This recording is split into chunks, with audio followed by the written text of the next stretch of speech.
Hello everyone, welcome back to another interesting session of 10th biology. In the previous class, we discussed about the transportation system of human body. With the help of heart, blood vessels and blood, the required nutrients like carbohydrates, proteins, vitamins, minerals and refuges, they reach to each and every cell of the body. So there is a special system in the human being. Is any special system in the plants to transport materials? For example, if you take a small plants like bushes, it's very easy to transport some food materials, required nutrients to the growth of the plant in easy way. That process is called simply diffusion or osmosis. But what about the plants which are very tall, like take eucalyptus? They are very tall plants. It is very difficult to transport each and every required nutrients like water, like minerals, from the bottom of the plant to the top of the plant. To overcome this problem, there is a special system developed in the plant. That system nothing but a vascular bundles. What are that? Vascular tissue or bundles. These vascular tissue or bundles consist two major parts. They are xylem and phloem. Xylem and phloem. This xylem and phloem plays a crucial role in the transportation of the materials in the plants. At here, the xylem is responsible to transport water.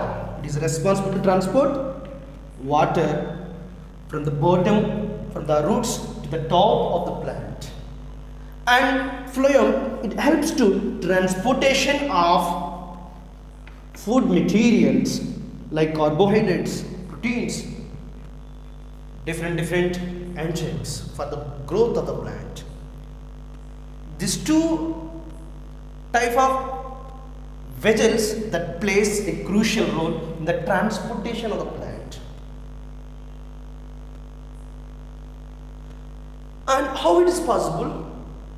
Is xylem and phloem or enough to the transportation of the food materials in the plants? No. Roots plays another important role in the transportation of the food material as well as water. Mainly, these roots divide into small branches. In the previous classes, in your earlier classes like 7th, 6th, you learnt about two types of root systems, fibrous root and tap root. If you take tap root, that tap root divide into subroots, small branches. They divide further into small branches. So these small roots again divide into very tiny and very microscopic, very tiny, very thin rootlets. They are called rootlets. For example, I drawn it here. This is the rootlet. It is actually very small in size. To understand, to focus, I drawn big one. So these are rootlets.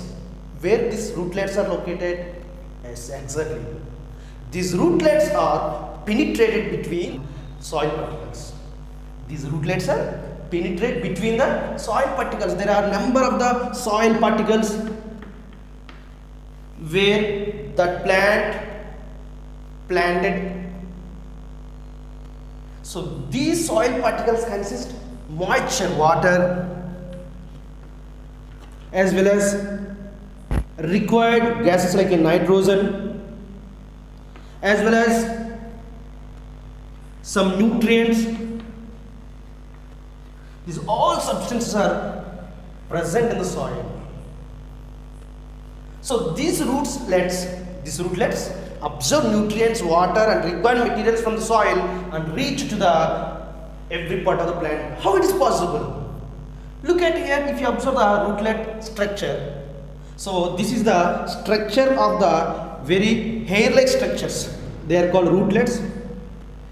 These rootlets consist a big vacuole, empty space, vacuole that helps in the transportation of the material, vacuole. So this is the vacuole.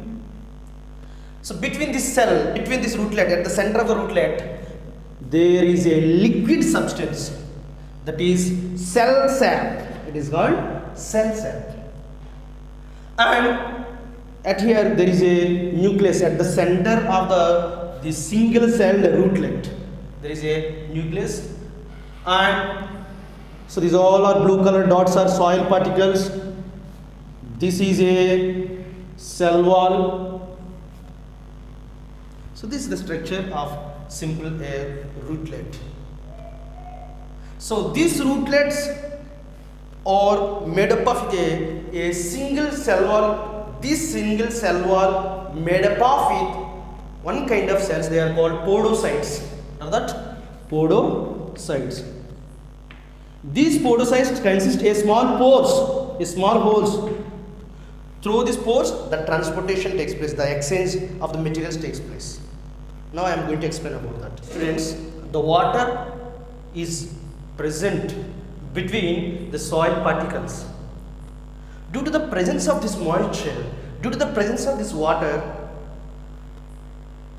the salts that are present between the soil particles and water content becomes extremely dilute. So it is extremely dilute. Compare with cell sap that is present in the root cells. Are clear? So it is the root cell. In the root cell, rootlet. In the rootlet cell, there is a cell sap. When we compare cell sap and water and minerals that are present in the soil, between the soil particles, are very diluted than the cell sap. Already we know about osmosis process.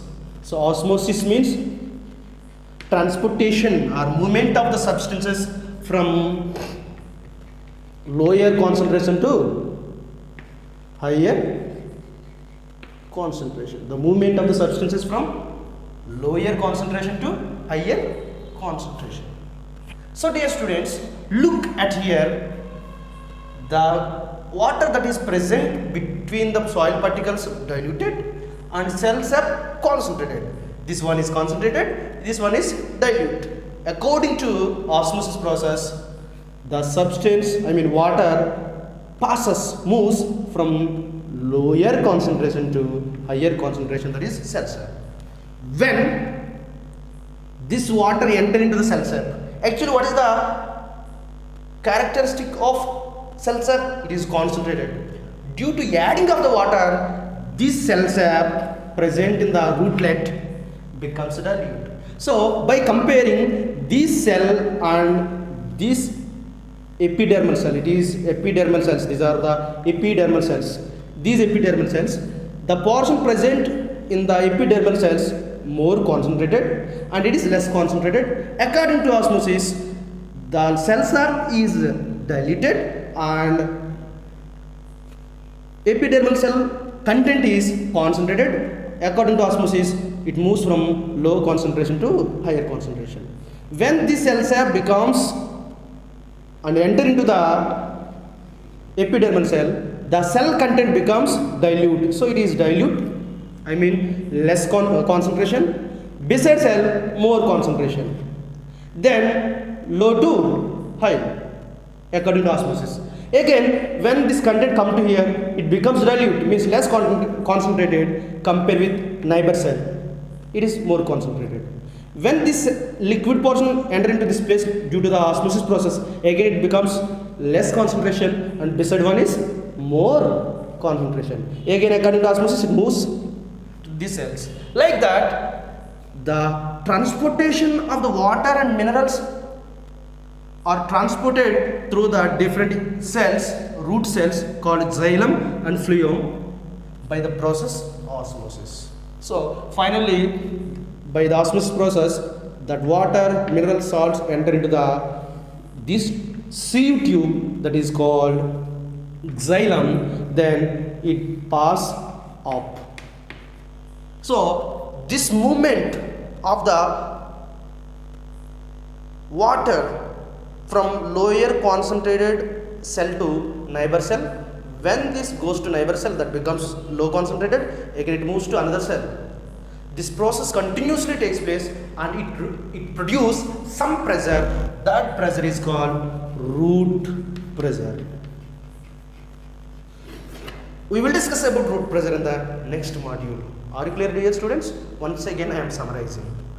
The transportation of the food components in the plants. There are mainly vascular tissue or vascular bundles to transport materials in the plant. That is xylem and phloem. So xylem is responsible to transport water and phloem is responsible to transport food materials. Then this xylem and phloem not enough to transportation. There is another part that is rootlet with very microscopic or very tiny hair-like structure. This is called root hair. This root hair penetrated into the soil particles. Around the soil particles it contains moisture, water, minerals. Due to the presence of the water, the moisture, the water becomes very diluted. And in the rootlet there is a cells, that cell consists cell sap.